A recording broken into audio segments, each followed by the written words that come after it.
Let's get right to it. New CNN poll shows Donald Trump closing the gap. He's within 5 points now.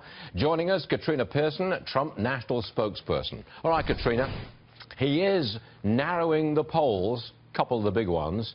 Am I grasping at straws? Are you grasping at straws?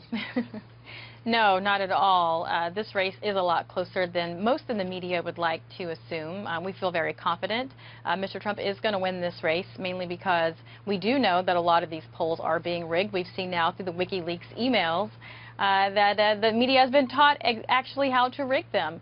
Mr. Trump has the best plan for America with regards to the economy. His first 100 days that he announced at Gettysburg has really caught fire, particularly among the folks on the ground, because there are so many people, 70% of people in this country feel like government is corrupt, and Mr. Trump is making it his mission to go down there and drain the swamp.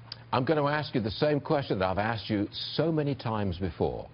Can you get Mr. Trump to stop telling that the women who are accusing him of sexual aggression, stop going anywhere near that subject, stop talking about suing them, just stop it completely? Can you get him to do that? Well, Mr. Trump is still going to be Mr. Trump. He's going to continue to talk about policy and defend himself. Doesn't he want to win, Katrina? He absolutely wants to win, but when you're dealing with someone who's never been a politician before, who wants to defend himself or himself and his family, you and I both know this really isn't about beating Mr. Trump on Election Day. This is about trying to destroy Mr. Trump, and he's not going to let that happen. I hate to interrupt you, but I'm doing it because we've said this for months.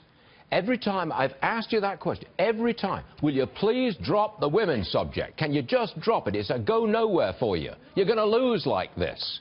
And every time you say, well, you can't control Mr. Trump. And he does it again. He did it in the Gettysburg Address. You can understand a certain sense of exasperation, can't you? Oh, absolutely. But again, you know, this is also something that we haven't seen from Republicans in the past.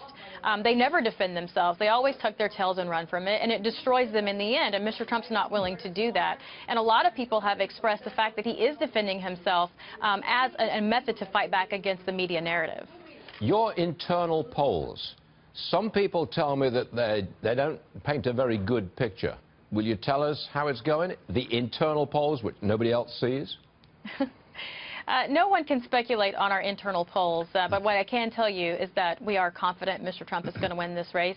I heard in your opening you mentioned early voting is in favor of Mr. Trump. We feel confident about Florida. We feel confident about Ohio. He's going to be out there pounding that pavement. We're all going to be out there pounding that pavement because what we do know, Stuart, is if Republicans come home, and it is now time to do just that, he will win in November. Okay, we're here. Katrina Pierson, thank you very much for being with us. I'm sure you're incredibly busy. Thanks for being here. Great to be here. Thank you.